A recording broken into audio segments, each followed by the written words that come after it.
आप देख रहे हैं हॉरर हाई। दोस्तों, आज की कहानी आप पूरा सुनिएगा और ये कहानी मैं आप लोगों को विश्वास दिलाता हूँ कि बहुत ज़्यादा पसंद आएगी। बस आप लोग आंख बंद करके इस कहानी को इमेजिन करिएगा। मैं जो जो बोलता जा रहा हूँ आप बस उसे सुनिए और सुन के फील करने की कोशिश करिए। ये कहानी है निखिल की। निखिल एमपी में रहता था और वो एमबीए करके एक ऑफिस में जॉब करता था। निखिल के कलीग में एक उसका बहुत ही अच्छा दोस्त था जिसका नाम था रॉबर्ट। हाल ही में रॉबर्ट की एक्सीडेंट में मौत हो गई थी, जिसके कारण निखिल बहुत दुखी दुखी सा रहने लगा था। और रॉबर्ट जो था वो निखिल का बहुत खास दोस्त बन गया था और उसके बगल ही उसका कैबिन था। दोनों साथ में बैठकर काम करते थे। तो निखिल को अपने करीबी दोस्त रॉबर्ट की बहुत याद आती थी। एक दिन रात के 10 बजे ऑफिस से लौटते वक्त निखिल अपने करीबी दोस्त रॉबर्ट की कब्र पर फूल चढ़ाने कब्रिस्तान पहुंचा। वैसे तो रॉबर्ट क्रिश्चियन था, लेकिन वो हिंदू धर्म में उसको बहुत ज़्यादा बिलीव था और निखिल भी हिंदू धर्म को बहुत ज़्यादा मानता था और हनुमान जी का बहुत बड़ा पुजारी था। वो इन भूत प्रेतों पर विश्वास नहीं करता था। अब आप लोग तो जानते ही हैं, ऑफिस वालों को टाइम तो बिल्कुल मिलता नहीं है। प्राइवेट जॉब में वैसे भी इतना काम करवाते हैं कि समय बिल्कुल नहीं मिलता। तो निखिल ने सोचा कि ऑफिस से छूटते वक्त मैं रॉबर्ट की कब्र पर फूल चढ़ाने कब्रिस्तान चला जाऊंगा। कब्रिस्तान के सामने अपनी कार पार्क करके उसने कब्रिस्तान पर एक नज़र डाली। रात के वक्त पूरी तरह से सुनसान था, इतना कि हवा के झोंके से पेड़ से गिरने वाले पत्तों की आवाज़ भी उसे साफ साफ सुनाई दे रही थी। उसने कब्रिस्तान में जाकर अपने साथ लाए हुए ऑर्किड के फूल रॉबर्ट की कब्र पर रख दिए और 2 मिनट के लिए मौन करते हुए खड़ा रहा। फिर जब वो वापस बाहर आने के लिए पीछे मुड़ा, तब उसे एक कब्र पर बैठी हुई एक छोटी सी बच्ची दिखाई दी। बच्ची हाथ में एक हरे रंग का कांच का टुकड़ा ली हुई थी, जिसे वह बार बार आंख पर लगा के आसपास की कब्रों को देख रही थी।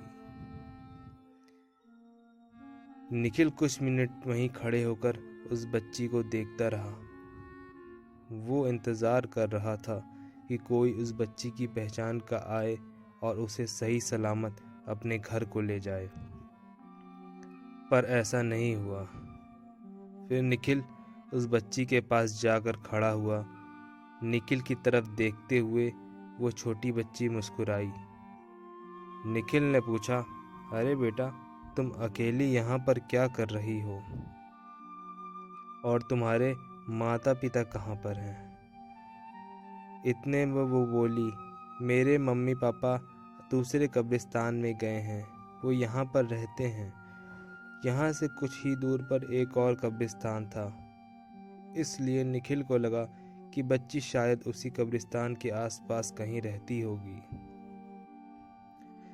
इसे शायद ठीक से पता नहीं होगा। फिर निखिल ने पूछा कि तुम अकेली यहाँ क्यों बैठी हो? तुम्हारे साथ कोई बड़ा नहीं है क्या? बच्ची ने जवाब दिया, मेरे पिताजी मुझे यहाँ छोड़ करके गए हुए हैं। निखिल ने सोचा कि कैसा निर्दयी बाप होगा जो अपनी बेटी को इस तरह कब्रिस्तान में छोड़कर चला गया है। निखिल उस छोटी बच्ची से इतनी बातें कर रहा था, पर उसका ध्यान सिर्फ कांच के टुकड़े में ही था। वह बस उसमें एक आंख बंद करके इधर उधर देख रही थी। निखिल ने आखिर उस बच्ची से पूछ ही लिया कि तुम कांच में क्या देख रही हो? उसने जवाब दिया, किस हरे कांच के टुकड़े में मुझे गायब होने वाले लोग दिखते हैं। बहुत मज़ा आता है। निखिल को कुछ समझ में नहीं आया। गायब होने वाले लोग? ये गायब होने वाले लोग क्या हैं? वो बच्ची से पूछने लगा और बच्ची के साथ कुछ देर तक खड़ा रहा और फिर उसे गोद में उठाकर कब्रिस्तान से बाहर निकल आया। चलते चलते गोद में बैठी उस बच्ची ने अपना नाम त्रिशा बताया। निखिल ने जैसे ही कब्रिस्तान के बाहर कदम रखा, उसे अचानक तेज ठंड के मौसम ने घेर लिया। उसका बदन ठंड से कांपने लगा था, पर निखिल का ध्यान जब उसकी कार के पास खड़ी उस बच्ची त्रिशा की तरफ गया तो उसे हैरानी हुई, क्योंकि उस पर इस खून जमने वाली सर्दी का कोई भी असर नहीं हो रहा था। उस वक्त त्रिशा कांच के टुकड़े में से निखिल की तरफ ही देख रही थी।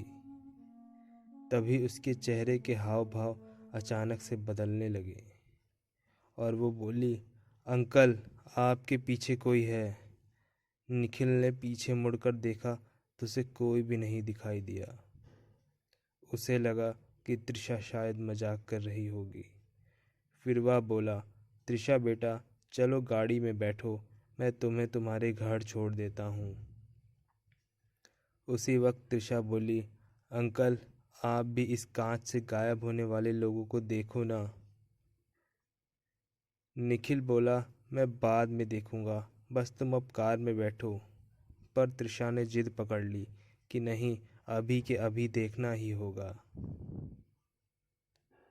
उसकी जिद पर निखिल ने जब वह कांच का टुकड़ा अपनी आंखों के सामने लाया, तब उस दहशत से उसकी आंखें फटी की फटी रह गई, क्योंकि उस कांच में से जब निखिल ने कब्रिस्तान की तरफ देखा था तब उसे कोई दिखाई नहीं दिया था। लेकिन कांच में से देखने पर वहाँ पर बहुत से लोग घूमते दिखाई दिए और उनमें से कुछ उसकी तरफ ही देख रहे थे। और जब उसी कांच के टुकड़े से उसने अपने आसपास नज़र डाली तो 3 बेहद बदसूरत जले हुए लोग निखिल को घेर कर खड़े हुए थे, जिनका चेहरा बिल्कुल आग से झुलसा हुआ था। उनकी आंखें बिल्कुल सफ़ेद हो चुकी थीं। उनके चेहरे से बेहद गंदी बदबू और खून टपक रहा था। ऐसा भयानक चेहरा था उनका कि कोई भी देखकर बेहोश हो जाए। निखिल ने जब त्रिशा की जगह उसको देखा तो त्रिशा की जगह उसे एक छोटा सा पिशाच दिखाई दे रहा था, जो उसकी तरफ देखते हुए अपनी लार टपका रहा था। यह सब कुछ उसने कुछ ही सेकंड्स में देखा था और वो एक सदमे में चला गया था। उसको कुछ समझ में नहीं आ रहा था कि उसने अपने साथ गोद में किसको उठा रखा है। यह सोचकर वो डर से अधमरा हो गया।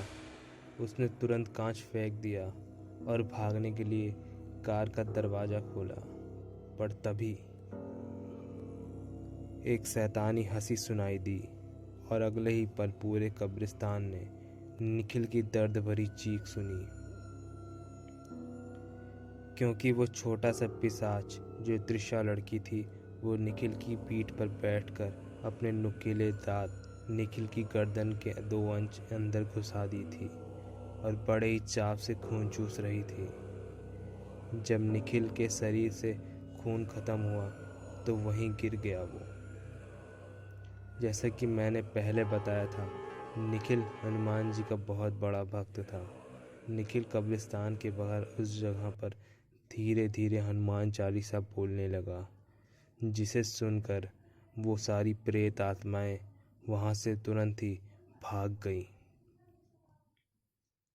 और निखिल किसी तरह वहाँ से निकलकर अपने घर पहुँचा और ये सारी बात अपने घर वालों से बताई। और ये घटना मुझे निखिल के छोटे भाई ने बताई है। दोस्तों, भूत प्रेत कितने ही बलवान क्यों ना हो, लेकिन जब उनका सामना स्वयं श्री बजरंगबली महाराज से हो जाएगा तो उनकी क्या ही औकात कि वो भगवान के सामने टिक पाएँ।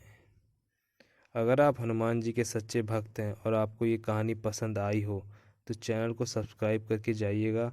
आप लोग चैनल सब्सक्राइब करना भूल जाते हैं। मिलते हैं कल एक नई कहानी के साथ। तब तक आप सभी का दिन शुभ हो।